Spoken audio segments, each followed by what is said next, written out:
Had a little listen to his podcast, huh? Dude, it's educational. And besides, I've been wanting to listen to this one. Welcome to Idling in the Impala, a podcast by and for lovers of supernatural and the fan fiction it inspires. Before we begin, just want to remind you to like, subscribe, follow wherever you listen to us so you don't miss any episodes or bonus stuff that we do. I'm Sandra. I'm Karlee, and it's another Fact versus Fiction, guys. 2 in a month. How fucking lucky are y'all? Seriously. So this is the third in the sort of BDSM / kink trilogy. Yeah. I mean, there's 3 episodes, but they kind of all group together. So this is the Trinity. The third one. It's the Trinity. The Holy Trinity. Yeah. So we started with consent and all the, the fun things that you can do with that, but all the ways that you should be incredibly safe is incredibly important. Then we went on to, what the hell is SSC and RAC? What do they mean? Are you a prick? You should be. I was so proud of that. Sandra invented that. I'm so proud of it. So we covered some of the more in-depth things about BDSM and how to keep yourself safe and play safely and da-da-da-da. And here we are in the final installment, part 3, which is Aftercare. And it's real fucking important, y'all, and I'm going to tell you why. And if you have listened to our consent episode, you will remember that in that episode, Sandra informed y'all that my research document was 5 pages long. Well, this one's 7. So, no. I guess. Mine says 8. What? I see 8. What? You know why? God, it's because I added some extra spaces. Because you added all those fucking spaces. Or else it would be 7. Yes. Right. Now you have to put the Yorkshire warning in the description now because you fucking inspired that in me. It's because you put all them fucking spaces in it. I did. It is 7 pages long. She put spaces in it, right? It was my document and she went, I want spaces I need to be able to read. Yeah. Me. Yep. So it would have been 7. So, it is 7. I'm not counting your spaces. It is 7 pages long, right? So buckle in, get a cup of tea, or, like if you're driving or cleaning, just be aware that we'll keep you busy for a little while. Couple of things before we start. Disclaimer, I am by no means an expert in BDSM. I am just a mortal that knows some stuff. Always do your research before delving into the world of kink. Be safe, be sane, make sure it is consensual. Disclaimer the second. I am also not a sex expert. They won't let me pass the exams, guys. I keep trying. It's fucking rude. This episode is for entertainment / fictional writing purposes only. It is not intended to replace actual medical advice.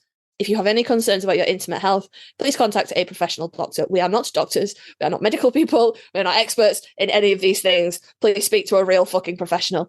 Disclaimer 3, the return of E.L. James. I'm sorry, that made me laugh.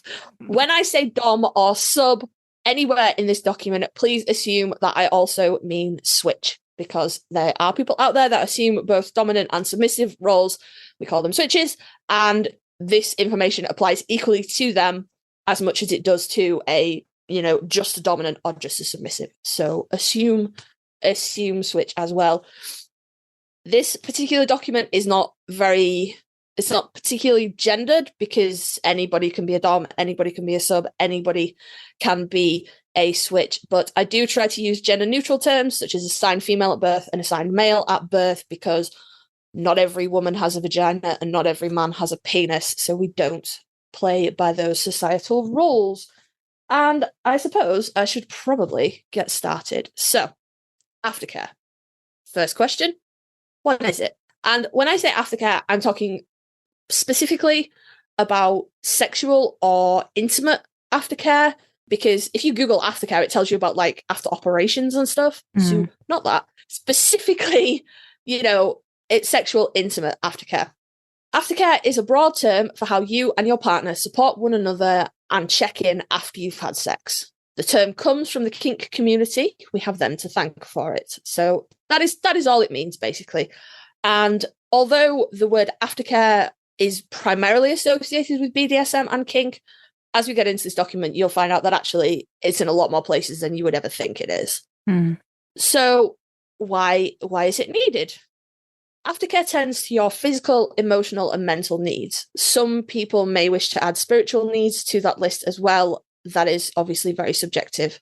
Depending on what your flavor of kink is as well, sometimes injuries can happen consensually, of course. If an unconsensual or accidental injury occurs, you should be stopping the scene and dealing with that immediately. Don't just keep going. The other reason that people in the kink world advocate for aftercare so much, and it's considered so important, is that it helps support people with any hormonal drops that can occur after an intimate or intense experience. So one of the things about, and again, this particular thing applies specifically to kink, is entering what is called subspace. It involves like a massive spike in sort of, adrenaline, cortisol, oxytocin, all those kind of, like pleasure hormones, adrenaline hormones, things like that. They all spike to take you into subspace, which is a great place to be. But what goes up must come down. So they spike and then they drop. And some people can have, anxiety, shame, mixed emotions when that drop happens. And we will get into that a little bit later down the line. So Wikipedia, bizarrely, does not have its own page on aftercare. You'd think it would. Wiki has a page on fucking everything, but it doesn't. But from the BDSM Wikipedia page, after any BDSM activities, it is important that the participants go through sexual aftercare to process and calm down from the activity. After the sessions, participants can need aftercare because their bodies have experienced trauma and they need to mentally come out of the role play. So again, as with subspace, depending on the kind of scene that you're doing, the kind of role play that you might be doing, example, a rape scene, which we covered in the episode about consent, that's a very intense headspace to be in, and you need time to come back to yourself, to your base level where you are not in that mindset anymore. That is why aftercare is so important. Moving on again. I feel like I always start every one of the... You guys must know when I get to a new section because I go, so. So that's what aftercare is. That's why it's needed. And there are different types of aftercare. So physical aftercare, this is always going to be your first priority because wound care is always your first priority. Whether that is, bandaging actual physical cuts or injuries, anything like that, that is a first aid issue that must be taken care of immediately. But also, if someone has been bound or suspended, their muscles are going to be stiff, they're going to be sore. You should really be kind of trying to massage some of that stiffness and soreness out. Bruises, arnica cream, all that kind of good stuff. So first aid should always be the highest priority. So that's why physical is most important, and then that comes top of the physical list. You should pee. Everyone should pee after sex. Some people are not up to going to the bathroom straight away after sex, but it should be front in your mind when you're thinking about this. You just pee. It avoids UTIs. Like everyone should pee after sex. Other types of physical aftercare, hydrating, kind of like not true caffeine-based energy drinks, but like sports energy drinks with electrolytes and things like that are generally preferred. You sweat, there are various other fluids, just try and bring your body back into balance. Eating, sometimes it's just a little snack in the moment. Sometimes you're going to plan to have like a meal after you've showered or whatever, but you should try and eat afterwards. Keep warm.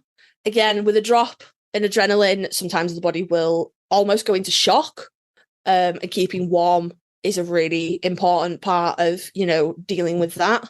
Wrapping up in blankets for the weight or the pressure, not so much for the warmth, but some people like that, that kind of restrictive pressure. Obviously, you can achieve this with cuddles and things like that, but sometimes you're on your own. Again, we'll get to that later on. So you burrito yourself, give yourself that sensation.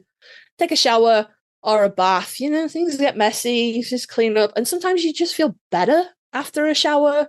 So those are all kind of physical things that would constitute aftercare. And can I ask a question? Yeah.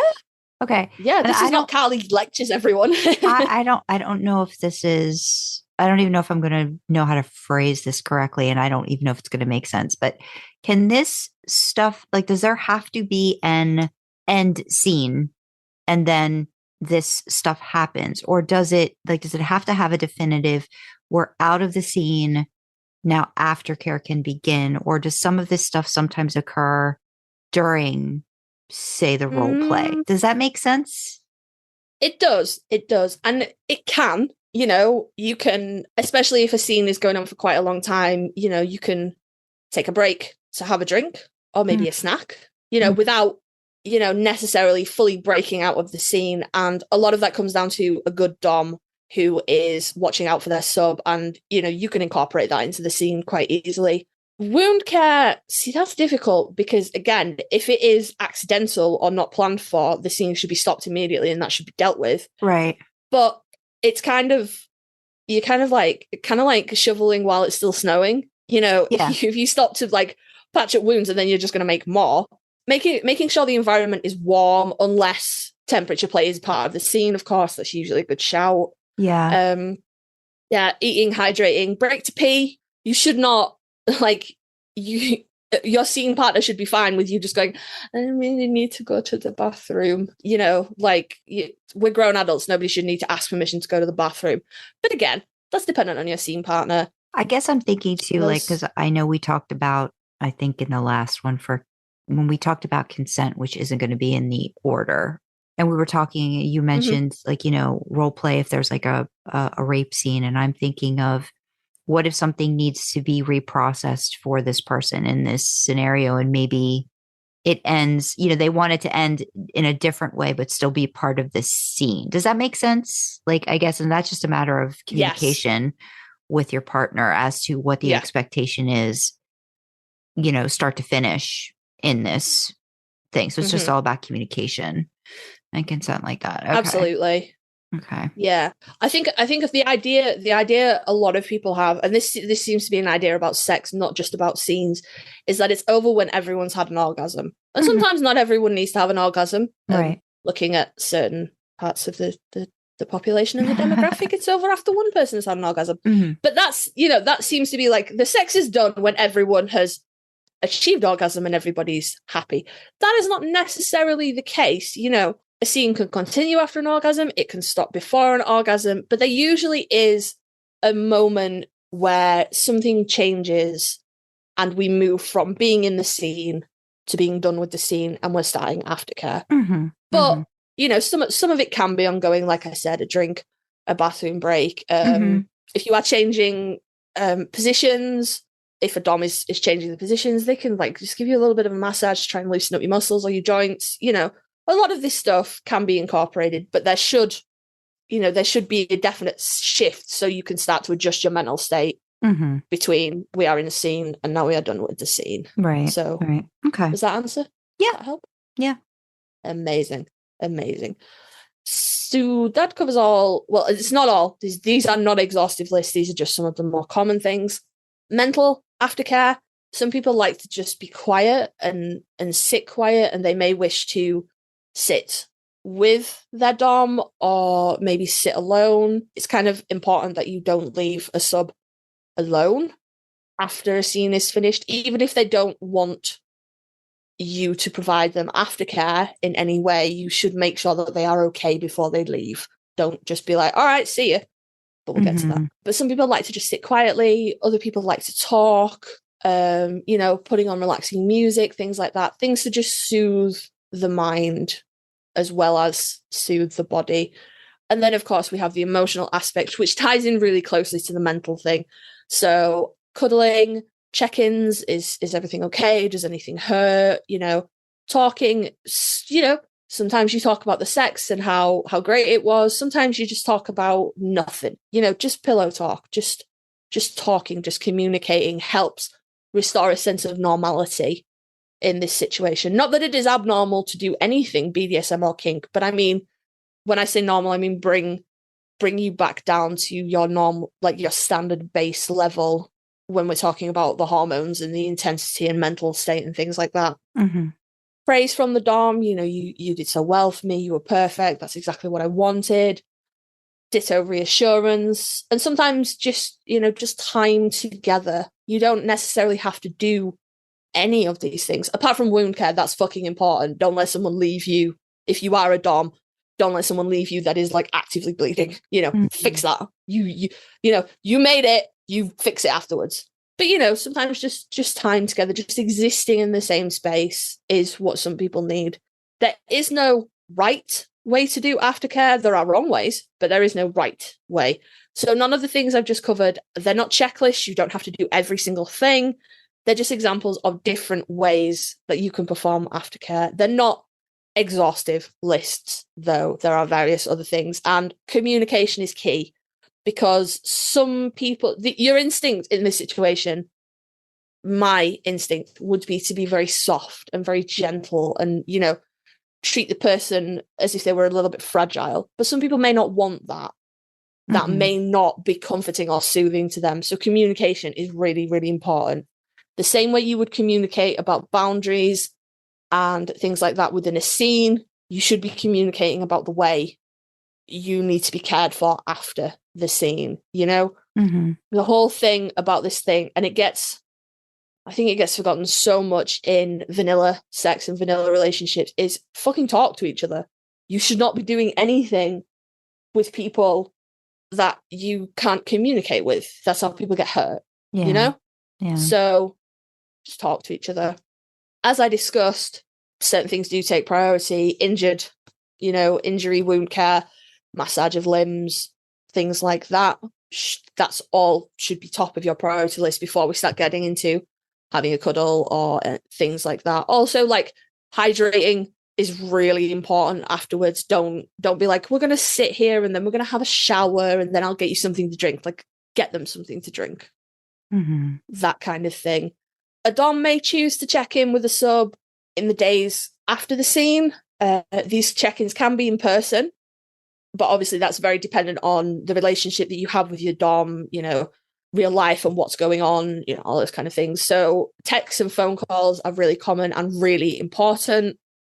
Sub drop or dom drop, and we'll get into that in a minute, they can happen days after a scene. They don't always happen immediately. So a good dom should be checking in over sort of the following days after a scene to make sure that the sub is okay and that no drop is occurring. And, if it is, the dom should be there to help manage that. Okay. So that's kind of all the different kind of ways that you can do aftercare and things that can happen and things like that. So, but what if you're by yourself? So, in an ideal world, a dom would do exactly what the sub needs. But sometimes that's not the case. People are very different. The way they communicate is very different. And sometimes someone cannot give you what you need. So this information applies to if you are just alone by yourself, or if you have a dom that is absolutely kick-ass in the scene but cannot give you what you need aftercare. There is no reason not to look after yourself. You can and you should do aftercare for yourself if you are alone. And, some of the things that you think you can only get from a partner, you can do, albeit it's not going to be the same, but you can do it by yourself. So, as I said above, blankets for weight and sensation. If you enjoy being cuddled by a partner, but you are alone for whatever reason, burrito yourself. It gives the same kind of sensation. Make sure that you have a drink or snacks ready before you start. Make sure you have cleanup supplies ready before you start. Take the time to actually fully come down. So I am sort of specifically talking about like masturbation, solo masturbation, things like that. Take the time to actually just be in the moment, as it were. Don't just leap up and be like, shit, I got to do laundry and blah, blah, blah, blah, blah. Right. Just breathe. And if you have been engaging in more kinky things by yourself, no shame. We're not here to yuck your yum, that shit's all great.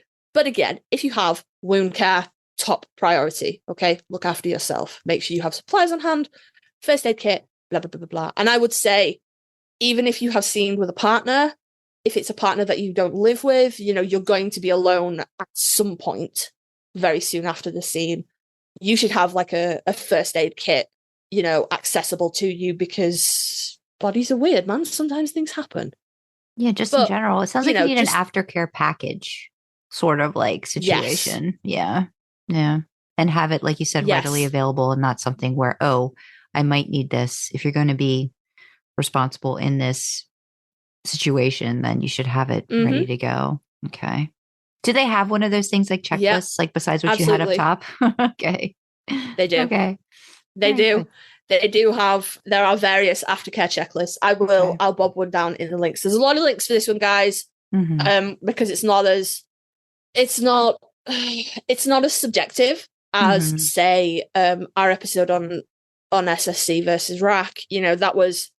That was quite subjective, so I could only kind of point you in ways to go further research. But this is a bit more cut and dried. This is a bit more these other things that you should be doing.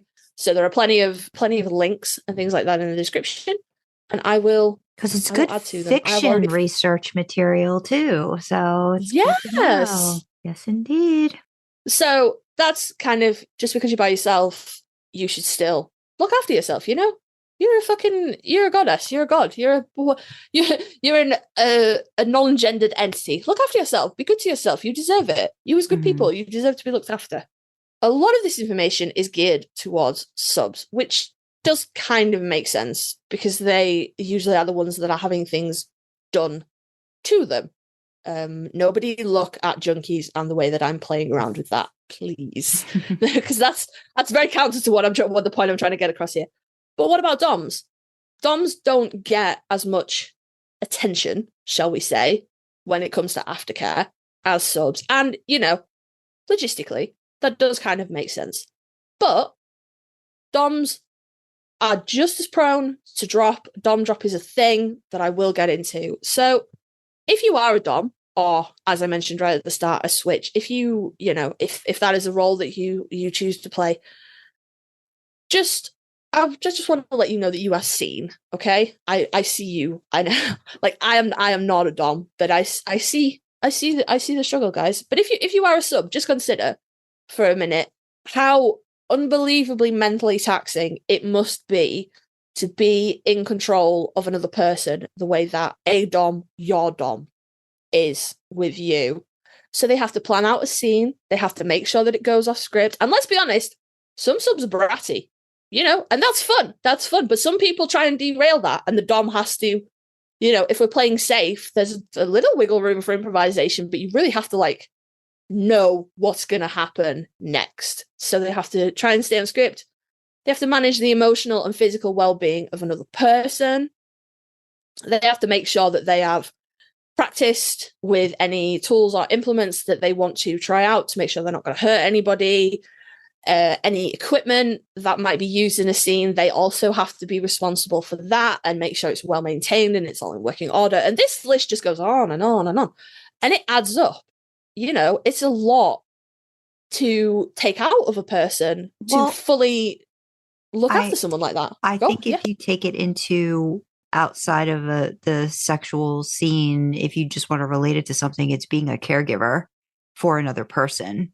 Even though it doesn't kind of seem like it's supposed to match up like that, you're caregiving in a way where all of it is dependent on you to make sure this other person is functioning in this scenario type situation. So I would say if you need that connection, it's caregiver role and how mentally taxing and sometimes physically, all those things where it becomes a draining thing. I would think that would go in line with that sort of role too.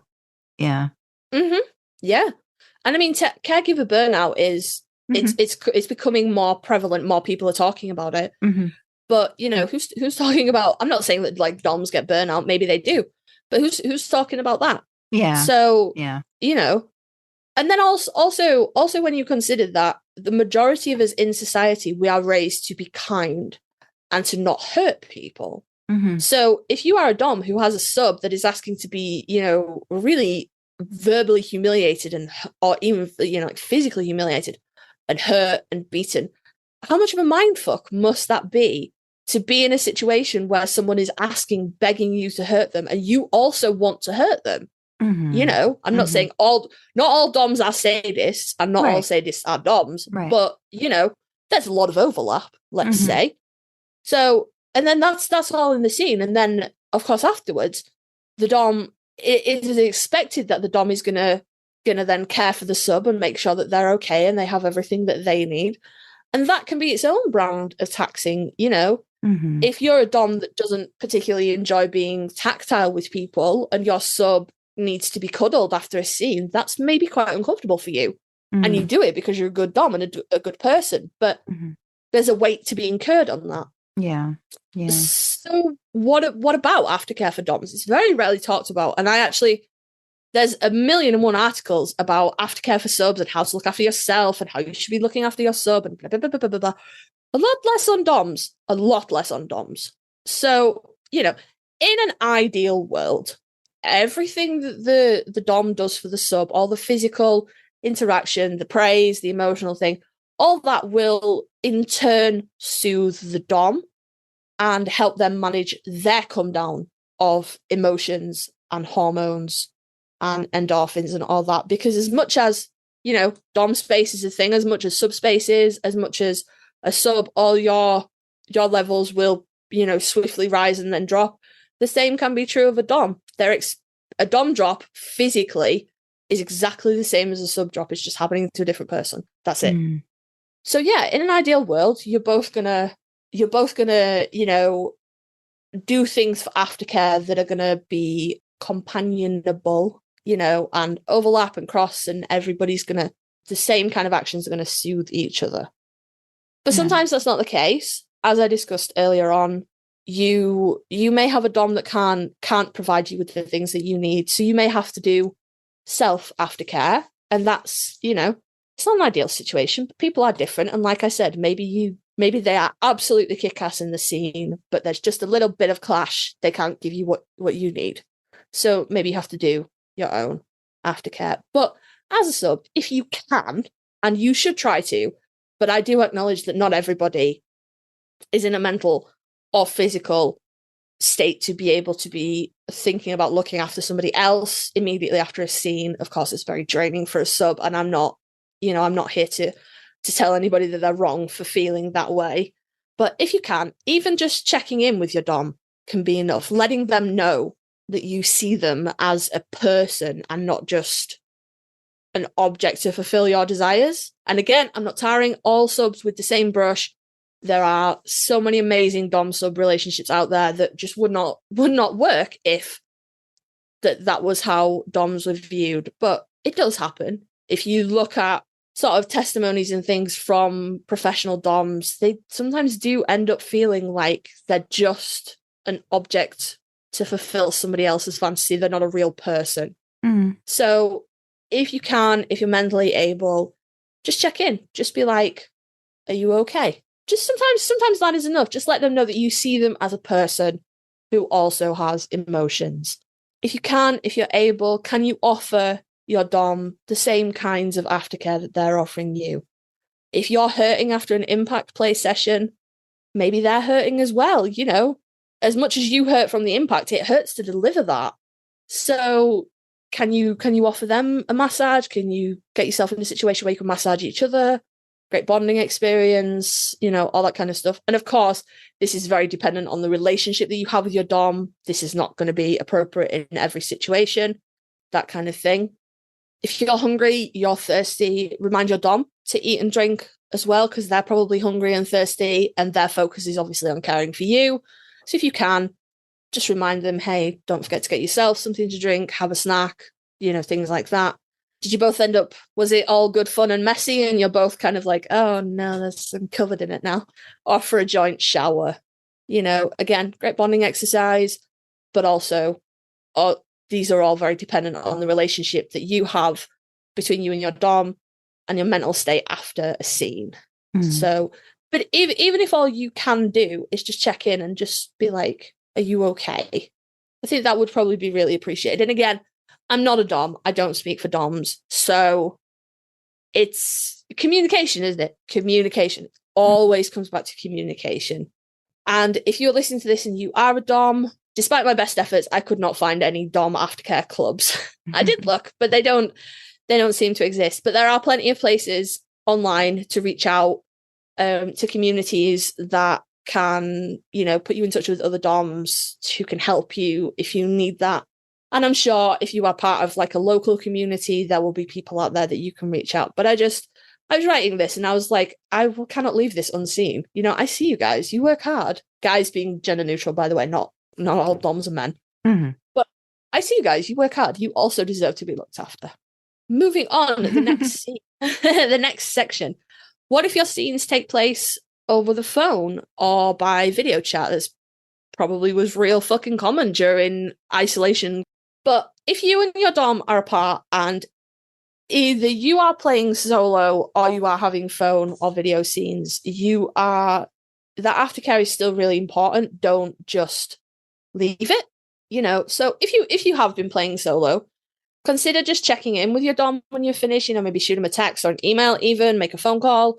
Just let them look after you a little bit emotionally, while you handle the physical stuff. That is one of the key components of a dom sub relationship is, that you're looked after. You fulfill needs for the other person. This is also true for video and phone chat scenes. You're going to need to handle your own physical aftercare if you are apart, of course, but your dom should still be providing you with mental and emotional aftercare, as we discussed above. I want to say we are on section 7 of this, and we've been going for about half an hour. So I think Sandra needs to eat a whole heap of crow for telling me that this was going to go on forever. I did think this was going to... Well, we haven't gotten to the fiction yet, though. No, we haven't. But this is... Consent went on for so long because there were so many nuances to discuss. Whereas this is a little bit more cut and dried. Okay. All right. We're not done yet. We're not done yet. But I just think you should eat crow. That's all I'm saying. Okay. I guess put it in front of me and I'll eat it. So we are on section 7 of 10. So we're like, whoa, we're over halfway there. Yeah. So what happens if you ignore the last 5? It might be more pages now. 5. It was 5 when I wrote it. What happens if you ignore the last 5 pages of my document and the last half an hour of me talking and do nothing? Do no aftercare. That is real fucking simple. Sub drop, dom drop, and if you are part of the community, a bad fucking reputation. It's that simple. Okay, maybe you'll get away with it once or twice, and that specifically kind of applies to doms. But maybe you'll get away with it once or twice, and the sub will be fine. But that's good. You're playing with fire, and that is going to come up and catch you eventually.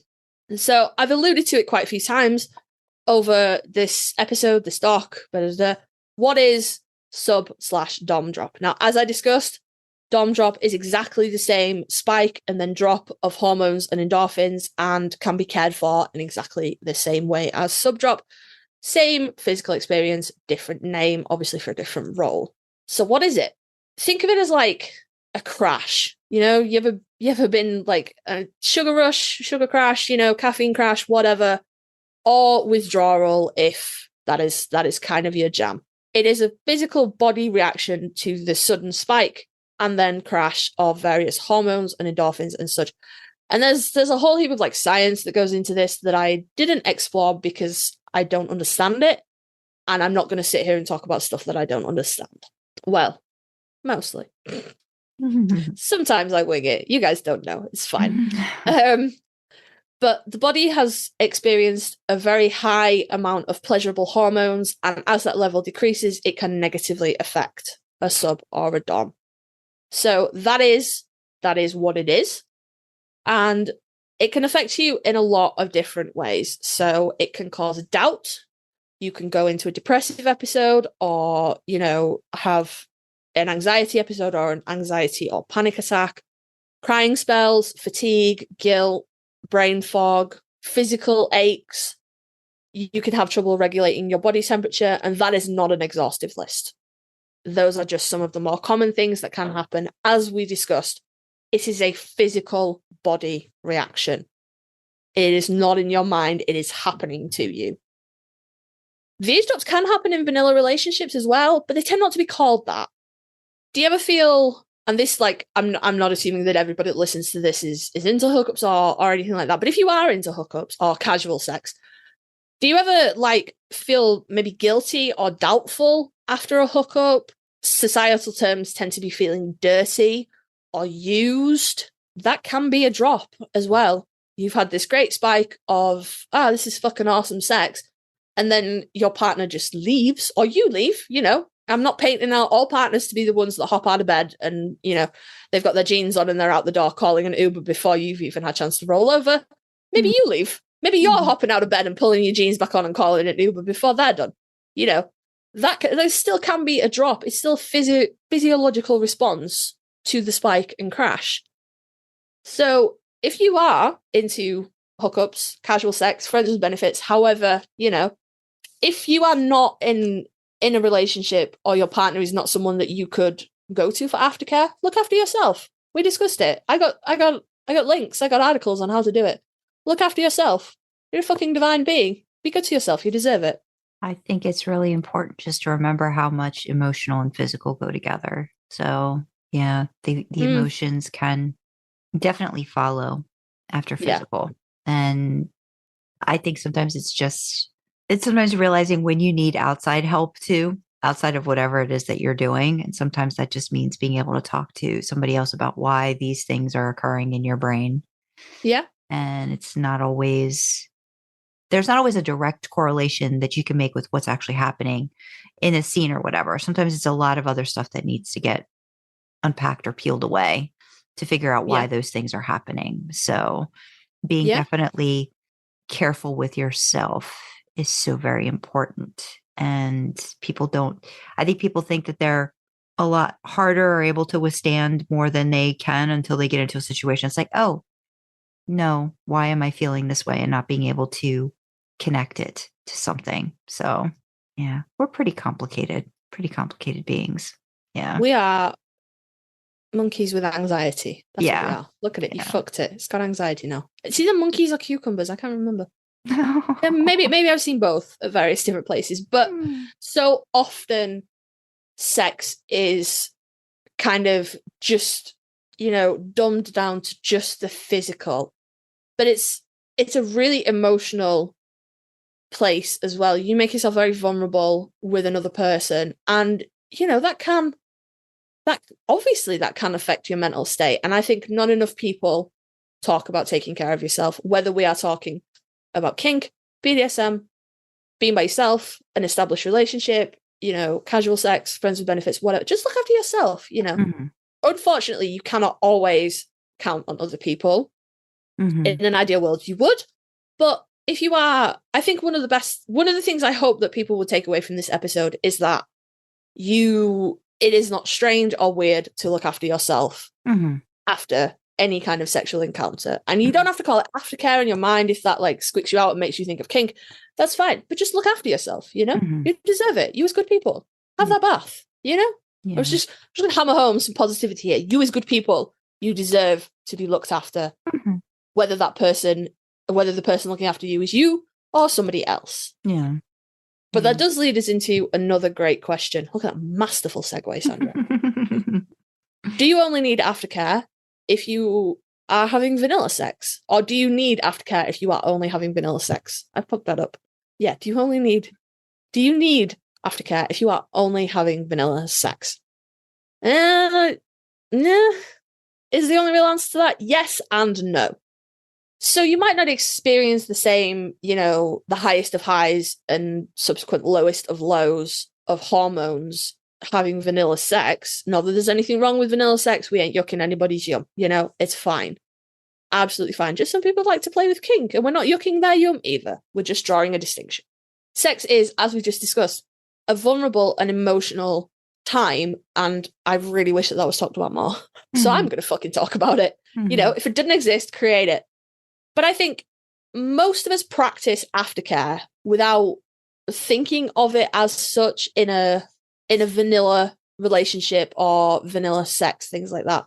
So cuddling with each other after sex, you just lie there naked in the afterglow, you have a cuddle, you just caress each other, just existing together. That's a great form of aftercare. Maybe one of you always makes sure there's a drink handy. Maybe one of you gets up to get a towel or cleanup supplies, or maybe you just have them handy. Somebody's thinking we should have these on hand. Maybe you make plans post-sex. Now, I will out a little bit of my relationship. Any sex that occurs in my relationship has to occur in the early evening. after our youngest child has gone to bed, because we don't get a fucking minute in the mornings. I swear that kid has like sonar to our eyeballs. As soon as somebody opens their eyes, they're like, Mum, Mum, Mum, Dad, Dad, Dad, Dad, Dad.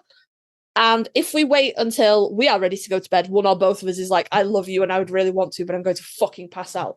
Mm-hmm. So there's a little sweet spot around the time that the youngest goes to bed and the eldest is usually doing something else that we can just sneak off for a little bit of adult time. So that is usually the first part of our date night. I know date night usually ends with that, but ours starts. And then afterwards, we'll be like, okay, let's get some food and we'll watch a movie or we'll watch a TV show or whatever. So we plan to be together with each other after the sex, you know? Yeah. Other stuff, just like pillow talk, you know, that kind of like, I love you so much, blah, blah, blah, blah. All that kind of stuff that you do. I love my husband, guys. I love my husband. He's a fucking delight. All that is still aftercare. It's just not marketed as such, is it? But you maybe don't need as intense aftercare in a vanilla situation as you would in a kink situation. In a vanilla situation, probably not, you know, like you're probably not rubbing arnica cream into somebody's bruised ass or bandaging up, you know, knife wounds or whatever else you might have been playing with, you know, and it's not as, the highs are not as high, so the lows aren't usually as low. And that's great. You know, again, we're just drawing a distinction. We're not yucking anybody's yum. But if you think about it, kind of going to put you on the spot here a little bit, Sandra, because I had to think about this when I was writing it. You probably do a lot of those things, and you just don't even think about it. Oh yeah, there's everything. You don't have to out anything about your relationship. No, but lots of things that you mentioned, those are all things that happen, you know. And like I said, I think that's just because it's a consensual, equal relationship, you know, however that works out for anybody else too. Like you know your part in the relationship and you're respectful of that person's part and contribution. And yes, so yeah, definitely. I think the pillow talk is kind of the most important aspect of it. Yeah. At least I think for us, that's really, really a big thing, because there's a connection that, you know, continues after that. So yeah. So again, with the way my life runs and the way things have to just be slotted in where they can, there's not always an opportunity for that. But we are together afterwards. So understand the slotting still occurs with us, because when we do try to slot, for us, it's who's going to be exhausted and who's dealing with this issue and who's feeling crappy about this and all these other trying things. To balance it all. Yeah. You don't have to have children to just have a life that does not lend to, you know, Hollywood date nights. You know, but we will always be together, come together at some point afterwards. You know, maybe we're gonna get up, we're gonna go have something to eat, and then we'll just be eating and we'll finish and we'll put a movie on, and then I'm like, I want to lay on your lap. And that's just, then we're just together, you know? Yeah. It's sometimes he lays on my lap, you know, we're fucking wild like that, guys. We're wild like that. But if you just, or, you know, if you just jump up and leave immediately after sex, and again, this goes for casual, like hookups, friends with benefits, casual sex, or an established relationship. If you're just like, well, that was great, thanks, babes, and you know you're just pulling on your trousers and pulling your shirt back on, and you're just going back to get to your life, you're not practicing aftercare. And maybe your partner doesn't need it, but maybe they do. So it's relationship specific. And again, communication. Talk to your partner. Talk to them. Maybe they would just like a cuddle, even if it's just for a minute. You know, maybe they would just like a little bit of a cuddle. And I think most people would just feel better with a little bit of care after sex. It's a real intimate moment, you know, whether you are, again, having lovely vanilla, you know, I'm really struggling not to use the word normal, but like just nice standard vanilla sex, or whether you're beating the fuck out of each other. It's still emotional. It's still vulnerable time with another person. And I think everybody would feel better with just have a cuddle, guys. Just have a snuggle. And if you're alone, you can snuggle yourself. You deserve it. You Who is important, who deserve good things in your life. But that does lead me into my next point. We're on 9 of 10 now, guys, but it's going to get hairy at number 10. That's where it's going to get intense, I think. And if it doesn't, Sandra will have to cut this out. Sorry. Section 9. Established relationships versus casual hookups. Now, this only applies to vanilla relationships, in my opinion. If you are doing anything BDSM, be that a formal or informal scene, playing with kink, whether it's an established dom-sub relationship or whether you've just fucking met each other that day and decided to scene, okay? Like carefully, within the right, you've done all the right things, but you are not socially familiar with each other. You are just a dom and a sub that are going to scene together. You must be doing aftercare. You must. It is fucking important, okay? Like it's not optional, So, in the same way. Go. No, this... Okay, and this just might be because I just don't know, and you probably don't know this answer either, but like we're talking about casual hookup, anything BDSM, and I'm just thinking about quote unquote dating apps, different things like that. How do you even have that be a thing that kind of works together or doesn't? Or do you think it just can't, but there might be the expectation of some people that you meet that we're just going to do a scene and then I'm done and I'm out? Yeah. See, in my mind, I'm thinking of sort of more of like a fetish club situation. Okay. Where people can present themselves as available or taken and dominant or submissive. Do they have apps like that? There are places online that they tend not to be like Tinder or Grindr. Right. But there are communities online where you can reach out to, places like that. You can find that kind of thing and it can be casual. I would warn though, if you are part of a local community, a local fetish club or fetish community, things like that, people tend to be much better vetted because there's a reputation that follows you around there. Yeah. It has been my experience that places like that online tend to attract predatory kind of behavior, predatory people. And again, I don't want to generalize, but my experiences have all been with men. Predatory men who think calling themselves a dom gives them carte blanche to do whatever they want to somebody, and that person cannot say no. All right. And you have to be careful of that because these are people that are probably not going to respect your boundaries, your safe words, and they're going to just assume that they can do anything up to and including rape, beating you senseless, whatever. And they're going to hide behind the guise of, well, you said you liked it rough, or I'm a dom, I don't have to listen to you, that kind of stuff. So just be really careful. Yeah. I think that's the key, is that you really have to be careful with what you're using to this kind of stuff is better done with a local community, especially if you are not looking for a long-term dom sub relationship with somebody. You just every so often, it's an itch you just need to scratch. You just need somebody to do whatever. Local places are always going to be better because they will have, they'll have security, they'll have rules, they're bound by the law. I mean, everybody's bound by the law, but, if someone beats the shit out of you in your bedroom, that's a lot harder to deal with. Like you said, with community, it follows you more. So I think that has more weight to it. So yeah. That's it. And they can operate within certain laws that you as a private citizen maybe cannot. And again, the real crucial part of that is community and communication. A bad dom or a bad sub, for that matter, will not stand in a community. They will be ousted. They will have a reputation that follows them.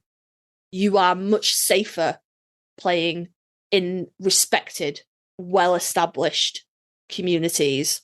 Of course, there are always going to be shady people. There are always going to be shady places and things like that. Use your best judgment. Be safe. But I would say you are always better kind of trying to play local in person than maybe taking a risk of meeting someone from online.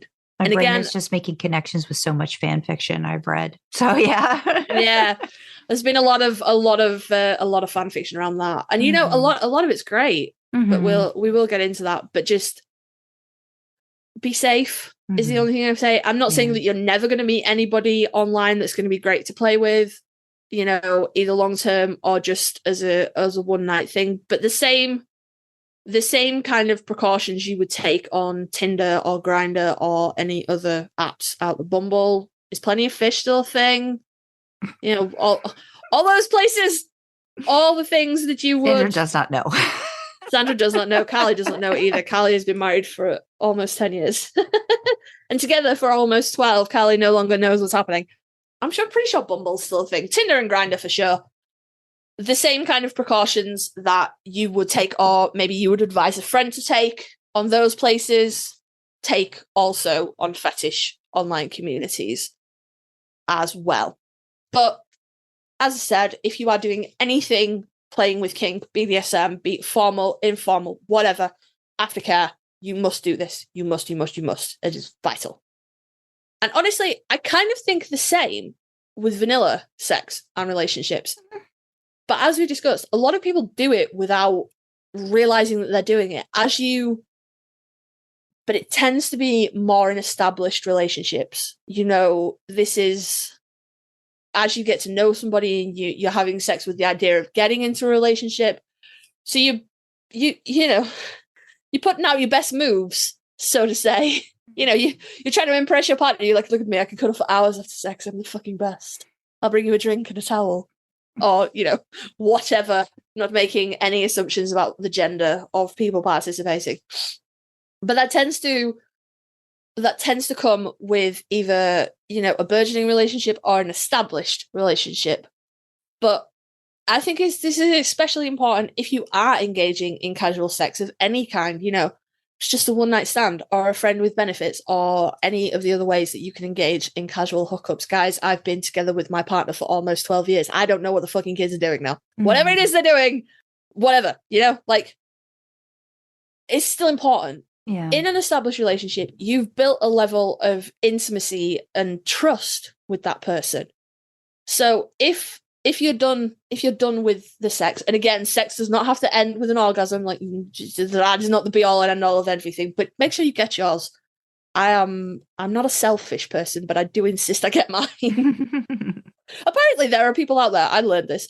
Apparently there are people out there that like they're happy to not get off as long as their partner gets off. And I think that's so fucking noble and admirable, and I am not one of those people. If you get off, I get off, right? That's not what we're doing. I am not that selfless. Well, yeah, I mean, I think sometimes it's just about going into the situation too and like what the expectation is. So sometimes that can change. I know, but it can. It can. It can. It has. There are situations where sometimes you do focus exclusively on your partner. Mm-hmm. I've done that. I'm not a selfish person. I have done that. But also, if that happens more than like 2 or 3 times, I'm like, I've had enough of this now. No. It's Karlee's time. And I will be a bit of a bellend about it. I'll be quite fucking frank with you. I just think that's real noble and admirable, because that is not who I am as a person.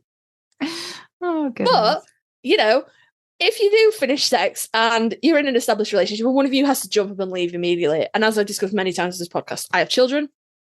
I have an almost 12-year-old, and I have a soon-to-be 6-year-old, as in the 12-year-old will turn 12 this year, but the 6-year-old won't be 6 until next year. So, yeah. I'm well versed in, oh my God, the baby's crying, hurry up and come, all that kind of stuff. Or, you know, you snuck away and then like maybe you're done, or maybe you're right there and there's a really suspicious sounding bang from somewhere, or someone's at the door going, Mom! I've been there, guys. I'm in the fucking trenches with you. I know what that's like. So I know that if me or my husband has to be like, that was fucking great, I love you, while we're pulling on underwear and running out the door, I know that we're gonna have plenty of opportunities to have that moment to be together, you know, just to exist together later. As I said, you know, maybe we'll jump right up because we're both fucking starving, and then afterwards we'll cuddle and we'll watch a movie. Or sometimes life's just really hectic, but we'll find, you know, 10 seconds to just grab each other in, like, as we're passing through a room and just be like, I love you. All that kind of stuff. You know, there's room to, like, it's not strictly speaking aftercare, but there's room for that intimacy. You know? Yeah. So, you know, just like after whatever it is, you can snuggle on the couch. Maybe you get up and move on with your day, but you come back together at bedtime and you have a cuddle. There's lots of places to just kind of just get that intimacy and that caring in an established relationship.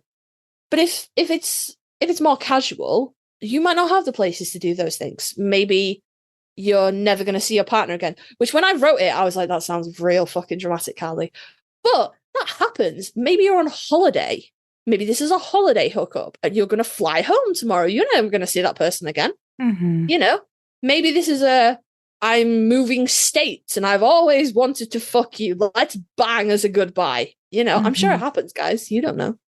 All those kind of things. So it sounds like, when I wrote it, I was like, that sounds like someone's going off to war, Karlee. It sounds really dramatic. But I don't mean it like that. There are many, many situations where you can willingly engage in casual sex with someone and know that after you leave, you are never going to clap eyes on that person again. And sometimes that's great. Sometimes that's what you need out of life.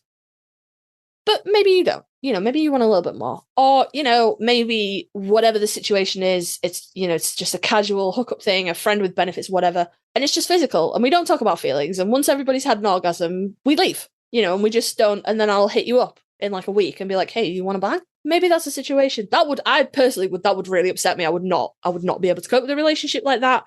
That's why I've been with my partner for almost 12 years. I need intimacy in my life. I just feel like this is such a complicated one because you've really got to be able to, as you keep stating, at the very least, you have to be so secure and good with yourself and what your expectations are, because when it comes to casual, I don't think you can rely on the other partner for those needs to get met. I just don't think I think it's really difficult to find that if that's, there's a reason why there's all of these different movies about, you know, friends with benefits and casual like hookups and how it just, again, you've got that brain chemical thing occurring.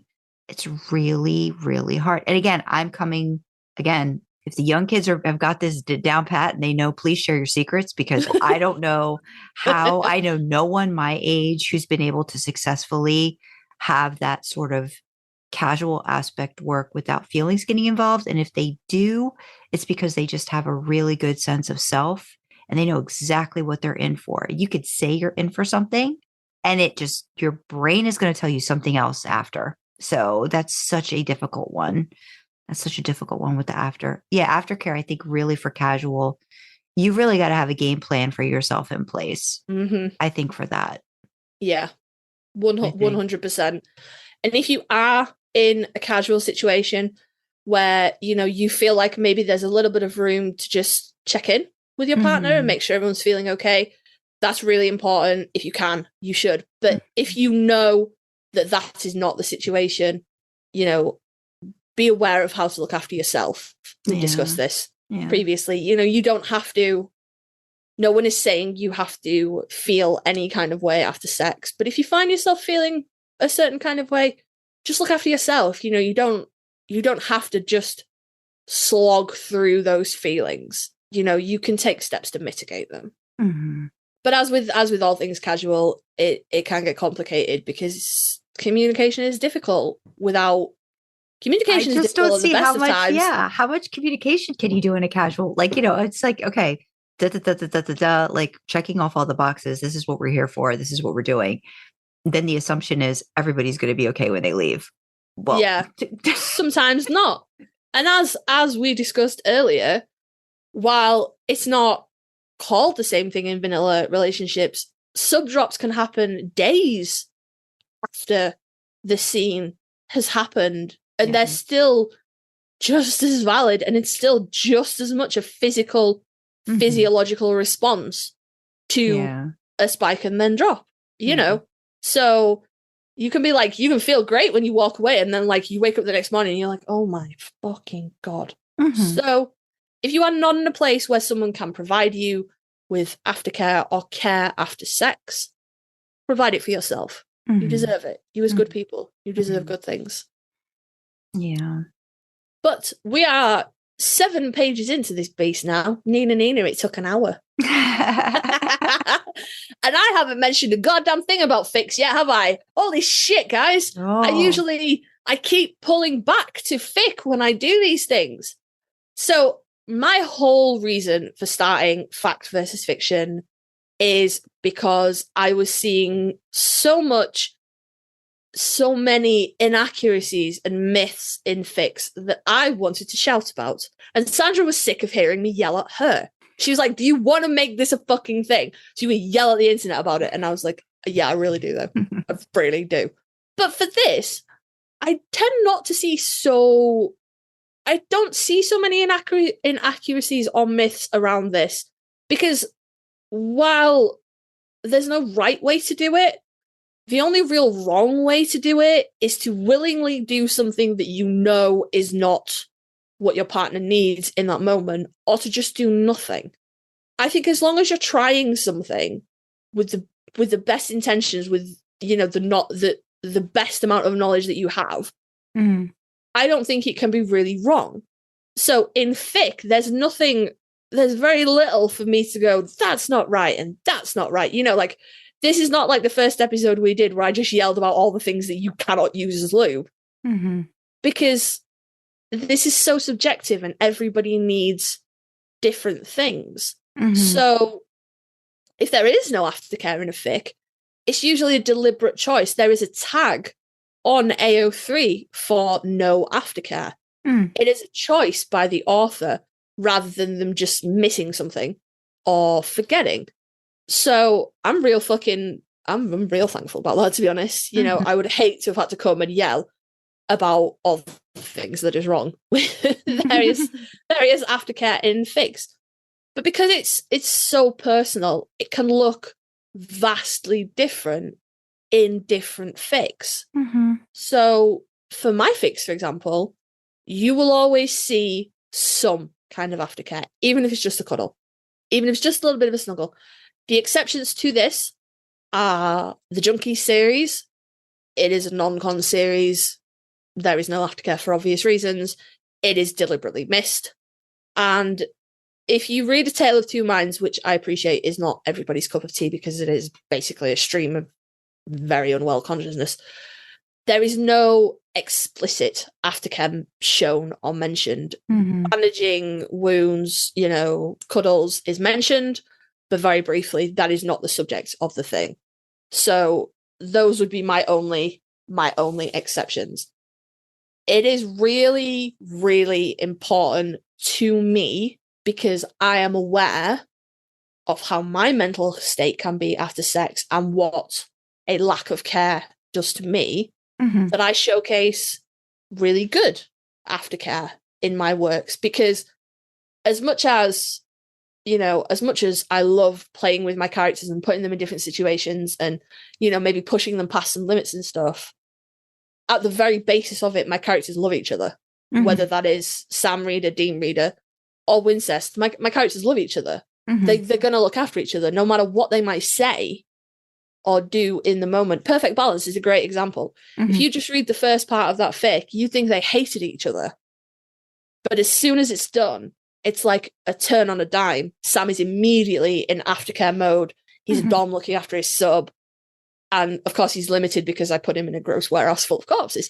But the intent is there, Yeah. And I mean, it was actually when we did our word count challenge and we both wrote Wincest, that word count really, I wasn't bothered by the word count all the way through. But when I got to the end and I only had like a tiny bit of room to wiggle with, I didn't have enough words left to give them proper aftercare.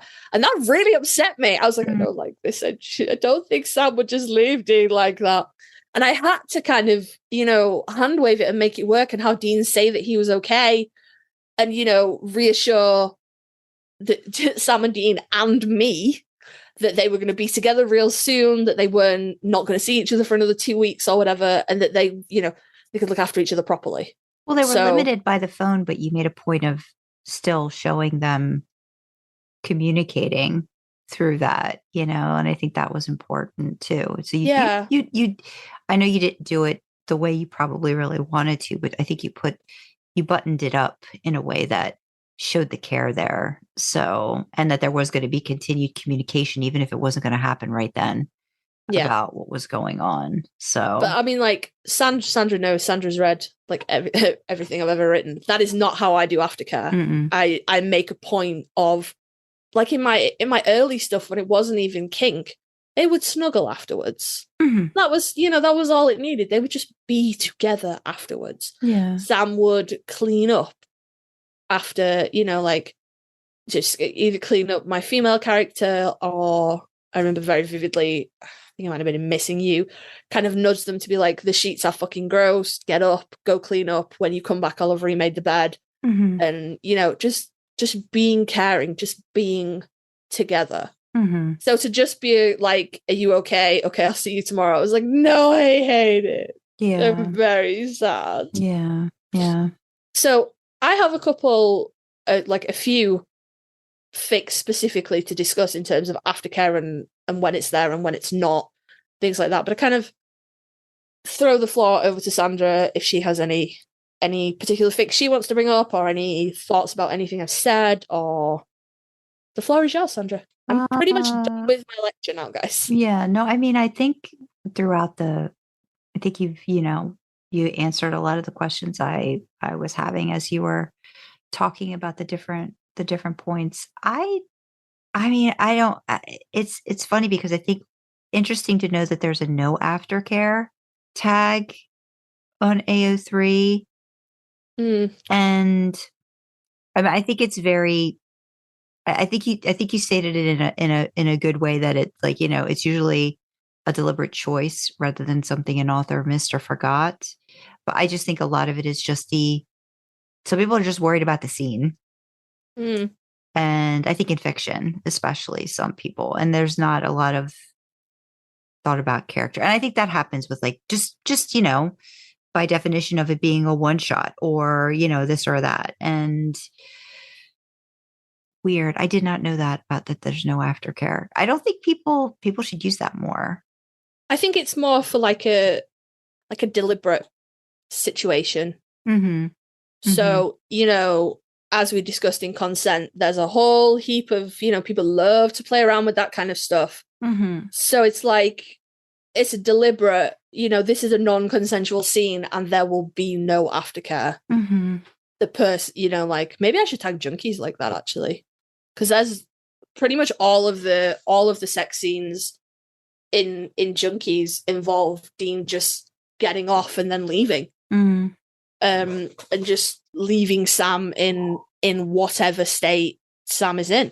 Mm-hmm. And, obviously Junkies is the exception to my rule because it is a non-con series, but I would think that was maybe more what that no aftercare tag is for. Okay. Maybe. It would be nice, though. It would be nice if people used it, or, so I could know that this scene is not going to be complete in my mind, because we're going to stop after the scene is done, and I'm not going to know if the person was looked after. Well, and I'm sure people that are like again, if this is like, I don't know if you call it a trope or whatever, like fanfic writing, but if this is like a genre or a topic that certain people do a lot, then I would think that they would probably be more mindful with how they're tagging, how they're the notes, the summary, and different things like that. How you are with your fics, in terms of, establishing this is like, let's go in with this mindset and know that this is and if it doesn't happen, you make a point of saying this is what should be happening after, like, you know what I mean? Like giving an example of best case scenario. Yeah. Even if someone's exploring a topic that doesn't, maybe the story wouldn't benefit depending on what the writer's hoping for, in that scene, or that whatever they're trying to put to paper. And I think you mentioned before, like, it's subjective. Yeah.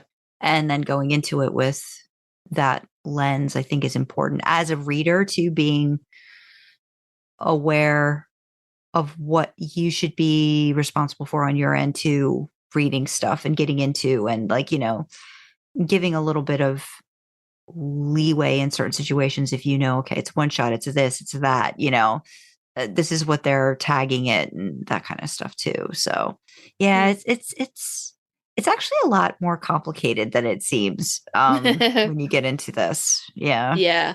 And I think it comes down to personal preference in how you choose to write as well.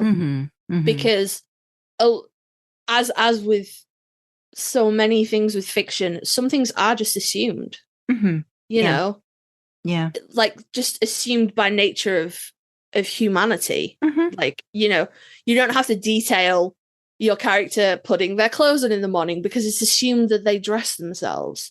So I think depending on how an author thinks about things, they cannot include this, this end bit because it's assumed that will happen. And I don't fault anybody for doing that. As I said, it's delightful for this to be one of the very few places that I don't see very many inaccuracies or myths. People look after their people. But we still needed to cover this because I was like, this is important in terms of the things that we have been talking about. Just be aware of that.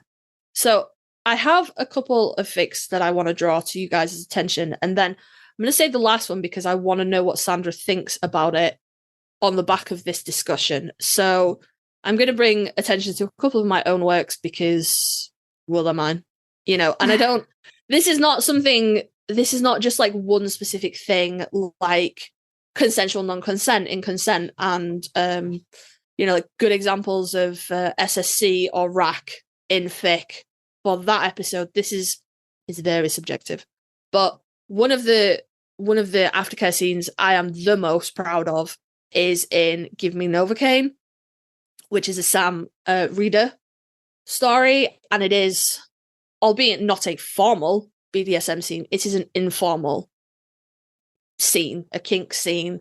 So I'm proud of that fic all the way across, and I'm pretty sure I brought it up in the SSC versus RAC one as well. I'm real fucking proud of that, but I am really proud of,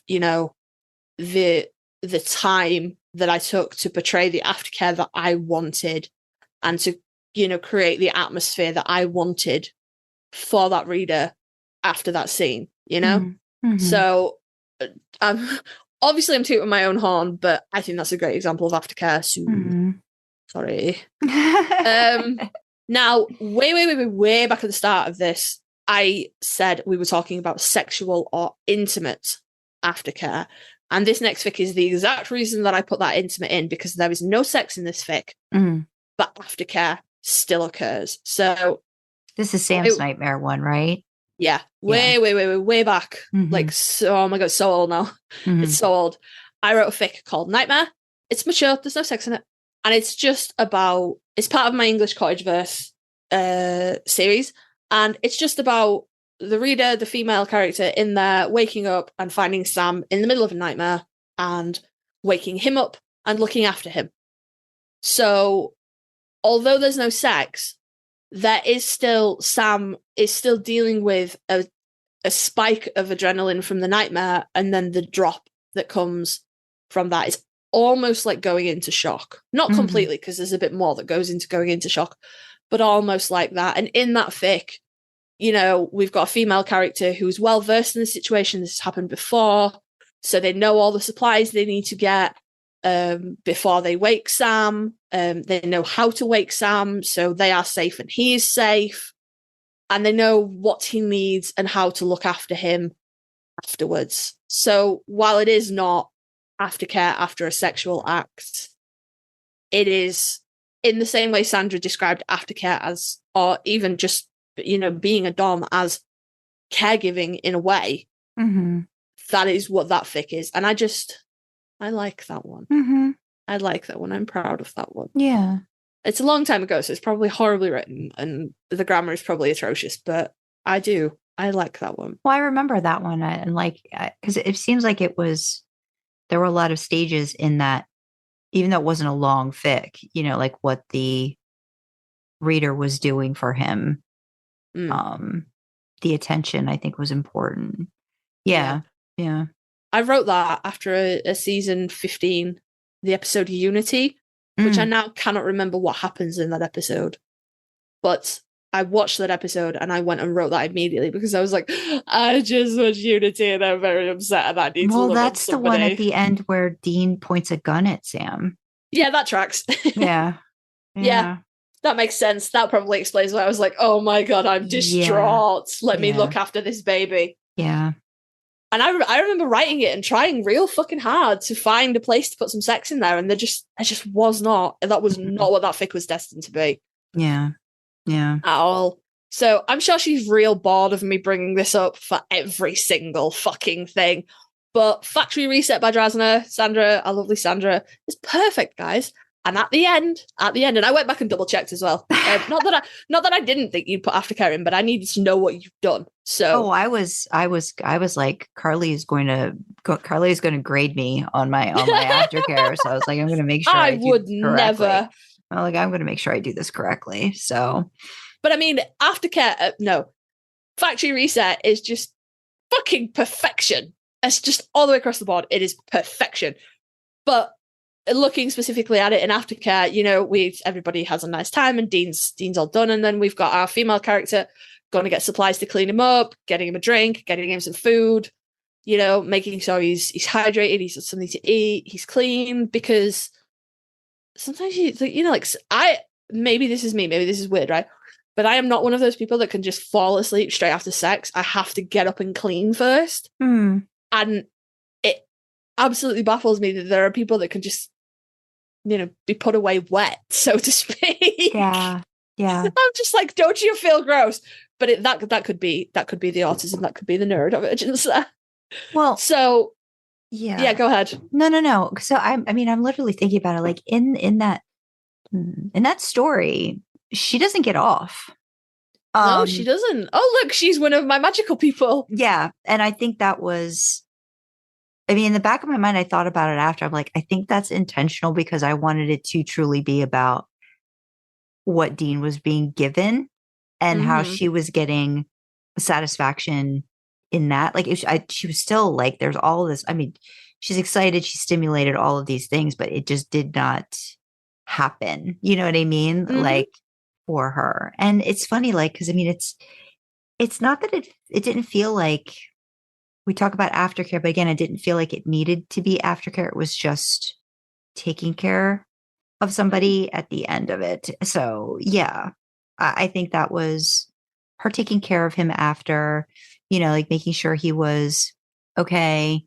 I think there was some cleaning up involved. I think there was her going to get him something to eat and then just kind of M&Ms. Like being there with him for a while in bed and then being there with him because he, you know, I think he asks her, you know, will you be here when I wake up? You know, and she was like, yeah, I'll do that for you. Yeah. Yeah. It was genuinely, it was real cute. She gets up, she gets like a wet cloth to clean up all the mess, all the mess, all the sticky. She gets him a drink. She gets him some peanut M&Ms and then feeds them to him. Oh my God. She feeds them to him. And yeah, when he's done and like, she is the big spoon is the best way to describe it. She's the big spoon. And he's like, will you be here? And she says, yeah. Should I tell you now I'm finally writing another part to it? Oh, yes. Yeah. Yes. It's not going to start out great, but I'm writing a part. What's a fucking surprise? What's a surprise? Sandra has a place to put angst. Better put some fucking angst in there. You'll have to wait. Let's not just drive past it. All right, no. That's fucking sweet though. But I mean, thinking about the fact that there hasn't been that part for her yet, I'm interested in seeing that reciprocated. Yeah. See, also altruistic and oh no, I don't. Not that I'm saying that you are, but you know, like you were like, no, I see it. Sometimes it's just about one person, but it's obviously sat with you that like she didn't get hers. I'd fix that immediately. Yeah, I'm like, no, this isn't. Yeah, we gotta work on this. This ain't done. We're not done until I say we're done. Yeah, that's a running theme as well. Even if I don't do it in one part, I usually want to try to make sure at some part it happens. Yeah, no, we're not done until I think that's. And again, like Karlee, I've said this, like your input had a lot to do with that, you know. And I mean, I think us talking just in general about these topics just has, helped with that outlook of it. And again, like just making it a little bit more, but I do know there's certain situations where I've written stuff and I don't think it's necessarily like it ends on that that you don't like like it's Not in the blue middle balls. of that, or like just one part and then it kind of closes with the assumption that whenever it's done, there's there's communication, there's a high note and then a slow come together moment, and my stuff I think is just like that a lot of times too, but I'm trying to play around with things a little bit more. Yeah. It's right what you're comfortable with, isn't it? Mm-hmm. I feel weird and uncomfortable if I don't close the fic out like that, Mm-hmm. which is why so many of my fics end up with everybody going to sleep. Because I feel weird. I feel uncomfortable if I don't add that. But not everybody feels the same way I do, Mm-hmm. which is why not everybody is yelling on the internet about it. No, I'm the person yelling on the internet because I'm fucking insane. Blue balls completion. Blue balls completion. Yeah, you're down the wrong end of the scale there, sweetie. Anyway, that's why none of my fics end with blue balls. I get us there. It might take me a little while, but I get us there. I think this is an interesting one that you've brought up as this next one. Yeah. Mm-hmm. So I checked in with the author of this fic because I was like, no, I don't want to say that you don't write good aftercare because you know that I know that you do. But I would like to explore the lack of care and communication in this particular series. So I think if a podcast episode ever goes by where I don't mention Dreamer, Runaway Dreamer, my incredibly good friend and beta and, champion of all things wonderful, assume something's wrong with me at this point, I guess. But we're discussing her West series, which, as you will know, if you are a follower of the podcast, a subscriber, blah, blah, blah, blah, blah, Sandra has been narrating for Podficking. Mm-hmm. So not only was this, I think, maybe one of the first Wincest fics series that absolutely gripped its claws into Sandra and helped me haul her over to my side a little bit, but obviously it's a work that she's intimately familiar with because she had to narrate it. Not that she had to, but she chose to narrate it. Yeah. So I reached out to Dreamer and I was like, hey, do you mind if I'm trying to give examples of good aftercare and then maybe what can happen if there's no aftercare? And I would like to discuss West. And she was like, holy shit, I didn't even think of it that way. And I was like, oh, well, there you go. So if you are unfamiliar with the West series, it is a 4-part installment and it starts off with a platonic hand job, mutual exchange of hand jobs. Which, by the way, Karlee considered each of these parts blue balling. I fucking did. Everybody had an orgasm and I was still like, no. Because it was left unfinished. Mm-hmm. In every part. Sandra did not see this. She was like, Jesus Christ, they were all smoking hot. And I'm like, yeah, no, I'm not arguing that part. I'm arguing that I felt like I was being edged all the way through the whole series. I don't know. I see, and that I don't see that. I don't see that in each of those parts because they got what they wanted in. No, but it wasn't. It wasn't. Everybody, like, it was left weird at the end of every. It was left weird, but if you talk about just the act part. But the act is. Have I not just spent 7 pages yelling that the act is not the be all and end all? No, I know, but I'm saying in terms of like if we're talking about just blue balling it, I don't think you can consider that. Okay. I had emotional blue balls. Okay, not physical blue balls. I had emotional blue balls. Better. But emotional blue balls. If you haven't read West, or you haven't listened to Sandra's, or you haven't listened to Sandra's narration, why? First of all, the only pass I will give you is if you're waiting for part 4 to come out so you can listen to them all together. But otherwise, why? Yeah, I'm working on that. That's a long one. No pressure. But we start off with part 1. It's all from Sam's POV, and we are going to get Dreamer onto the podcast and discuss this with her as well. But it's all from Sam's POV of pining for Dean.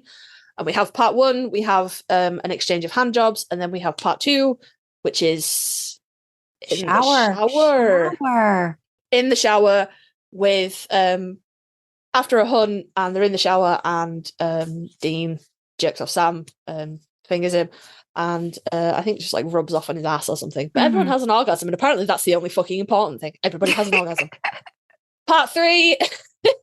Part 3 is someone makes a comment in a bar about Sam's pretty mouth, which is, I think it's one of my favorite things that she went with Sam's mouth instead of Dean's mouth, because it's, Dean's mouth is the cliche. Yeah.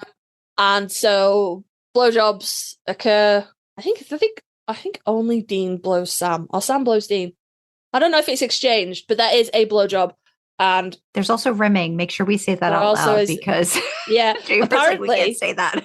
Apparently, I was like, trouble. yeah, well, maybe that's just a natural progression of a blowjob for gay men. And apparently that's not how that is. Dreamer fucking pissed herself when she listens to that episode. So I forget who rims who, but somebody does. Sam rims Dean.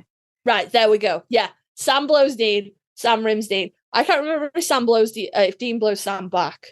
Dean, I think, blows Sam, but I can't now. I'm trying to think if I think it's a hand job for Dean in the middle of it, or he might. Yeah, but there's no Dean. Dean does. Yeah, because Sam goes up to him, and then he does the thing, and then they kiss after. Yeah, because there's exchange of bodily fluids in the mouth region.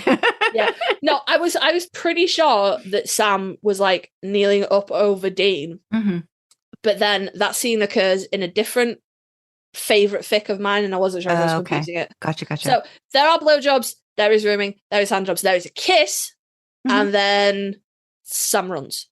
Yeah, Sam runs. Yeah, Sam runs. Yeah, Sam runs that time. Yeah, and then in part 4. Dean's like, hey, let's watch a porno. It's like it's very Dean. It's very, very Dean. And there's kind of like start like sing along to the porno, and then Sam makes a reference to how this is just sex. Dean gets really upset. Dean leaves. Then there's a phone call where they're like, I love you, you fool. Dean comes back. They finally fuck. It's cute as balls, right?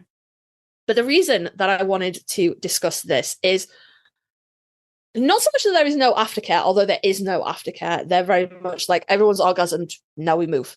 There is no communication. There is no... It's very much, we don't talk about this.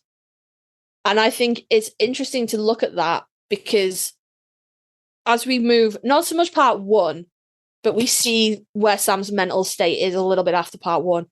But from part 2 rolling into part 3, rolling into part 4, we can see the impact of these we don't talk about it sexual encounters, and the impact that they're having on Sam, and how, anxious and stressed and really struggling at certain points. Yeah. It's, how this lack of, care afterwards, how it can impact, So I think this is where we get, when it comes to the boys and their relationship being so very twisty and tangled. I see, and again, it's amazing that Dreamer did it all from Sam's POV, because it leaves you hanging and not knowing, but you can tell. I think you could see Dean struggling with it too. And I think there's moments of him, like he goes after him after he leaves. He waits a little while, but he goes after him to bring him back in, to get him inside, to undress him for bed, to put him in bed, and like but there's like, again, like you said, there's this barrier to going one step beyond it, where it would be correct and they would be talking and they would be, I don't think you could have the West series without that struggle, right? So that becomes the whole thing of it, of like, when are they going to finally just talk about what it is that they're doing and do it the right way? And then I think that's when you get the final ending scene of them together and doing all of the things when they put down their guard, with the communication, with the consent, with all of the things that are going on, that they're talking about it. I find the last one, because like I said, I got to the halfway point. I got to chapter 1 of the 4-part one, Unless I Can't Resist. And it's the part where they're ready to go. Like it comes to the point where Sam's like, just do it. And Dean's like, you want me, like, I'm going in. Are you sure? Are you sure, Sam? Like, are you sure this is what you want? And then it's the flip on the dime where it becomes more about the expectation that both of them have is not on the same page. And that Dean thinks he could be sort of like, if you talk about the Dom sub situation, you know what I mean? Like the Dom is just expected to be that person that gets the things done that the other person needs. And then Dean ends up running off because he's like, I can't do it. So I think it's this struggle. I think it's definitely a good representation of maybe like how it's just not quite tied up in a bow. Because even after the shower scene, there's still a little bit of care after that. Like there's that, you know how they are when they start ribbing each other and stuff like that. So it's like they're trying to get back to that place of normal for them, which is anything but normal. So it's like, I think you see a little bit of that each step, but it's not fully addressed the way it needs to be, I think, until the very end, which I'm very much looking forward to reading and preparing myself for a 2-hour sex scene. But yeah, that's, I think that is a good example of how it just needs to go a couple more steps beyond it to be perfect. And that's their struggle. But yeah, I definitely see that. Yeah. And I mean, of course, we are talking about these are in canon, so we are talking about we need therapy Winchesters. Well, I mean, as in canon as they can be when they're fucking. It's a little bit AU, but it is set in canon, within the series. So we are talking about Sam and Dean. We need therapy Winchester, but I just think it's such a good example of what can happen, how it can go like out of control a little bit too. Yeah. Without that communication, because like I said, we see Sam reach a breaking point, kiss Dean, and then run. And then again, Sam's thought process is that he's fucked it up. And then so the next time that Dean comes onto him and he's like, yeah, it was just whatever, it's just sex, right? And then that's Dean's break point, because he was like, I thought you fucking got it. Like, you kissed me. I thought we were on the same page. Do you think this is just sex? And then it's how good it is afterwards when they've had a conversation. But it's I didn't want to bring a fic to this and go, this is a terrible example of aftercare, because again, there's no right way to do it. Right. But I was glad that I could bring something here and go, okay, this is not strictly within the realms of what I've been talking about, but this is what it can look like. Yeah. If you don't take these steps, if you don't. And it's not even like West wouldn't be West without that angst. It's what makes it so great. But even just, they didn't even need to talk. If there'd just been a little bit more connection in between, I think it would be a very different story. I mean, it wouldn't be West, but it would have been a very different situation. And if we were talking about Sam and Dean as real people, just that little bit of connection. I mean, talk, communicate. Jesus Christ, that's like stone one. Yeah. But it would have just been so much different and easier on Sam, and of course by turn Dean. But we're not in Dean's head to know his headspace. We only have his words. But it's just a good study, I guess, of where it can be if you don't do those things. So I brought draws out the angst for them too, to a point where it gets to be unbearable, and like you said, they reach breaking points and stuff. Yeah. So I brought some fics that do aftercare really well. And then I just wanted to balance it out with not bad aftercare, but just what can happen if you don't take the time and make the space for that kind of stuff when you are able, of course. Casual hookups, even with your brother, do not work out the way they should all of the time. Yeah, you can't even casual hook up with your brother without somebody catching feelings. Jesus Christ, these kids out here catching feelings all over the place. So with that, we're at the end of my document. I'm done. So there are links to all of the works that have been described. I have links to what is sexual aftercare, self-aftercare for subs, aftercare tips for your dominant, the importance of aftercare and what sub drop is. And I know I needed to put in how to like have like a aftercare kit, if you will. We have come to the end of my mammoth 7-page document, and it didn't take as long as we fucking thought it would. No, good. I'm glad it didn't. I was really worried. I was like, oh God, I'm like, this could be really long. Yeah. She was concerned. Concerned. But as I said earlier on, this is pretty, this was not me kind of exploring the nuances with you guys. This was kind of just me imparting information to you. There wasn't much of a discussion to be had around the nuances and the ways that you can play with this in the same way that there was. I mean, y'all have probably listened to consent now. That's long because that really factors a lot into real life as opposed to just in fic. This was more just like I needed something. This was me not being able to finish my fic without doing this little bit. This was me like going, no, it's not done. But I think aftercare for fact versus fiction. So that's appropriate. That's appropriate.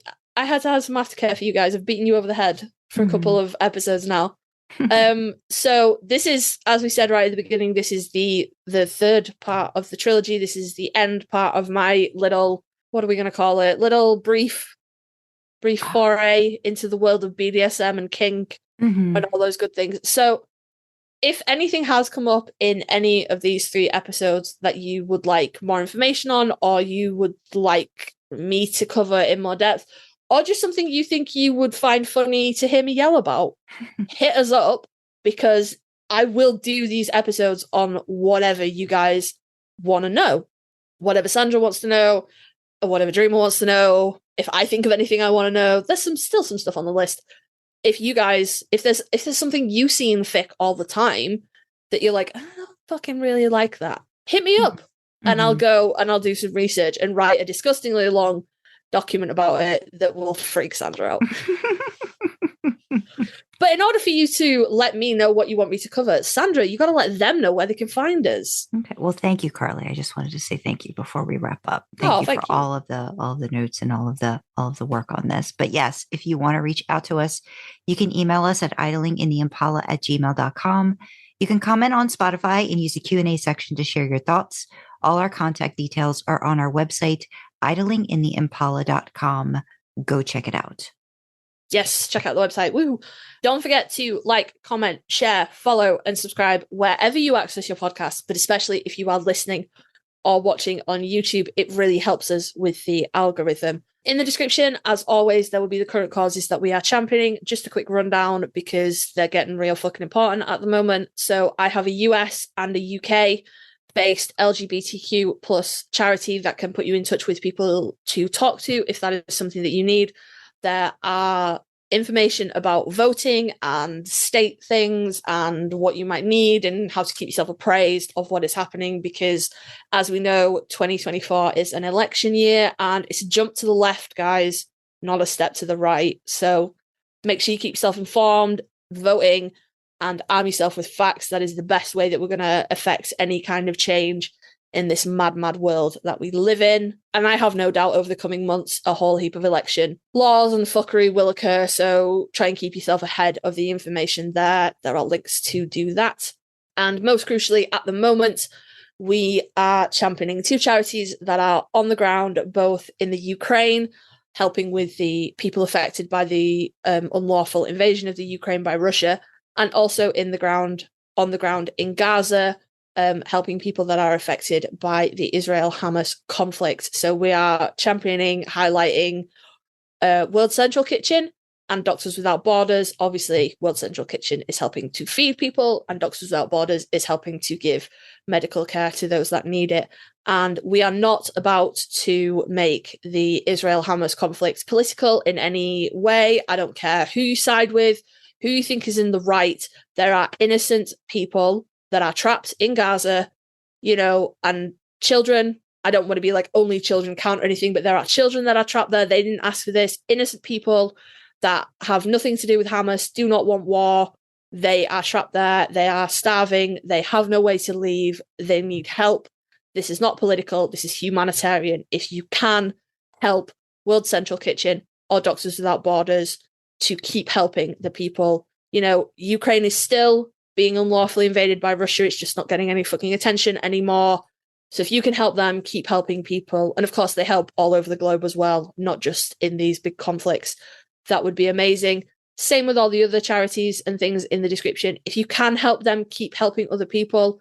That would be incredible. But if you need their help, that is what they are there for. So all the links down in the description. And if you want a bit more background on them, you can check out idlingintheimpala.com because we have a whole page of why we have chosen these charities.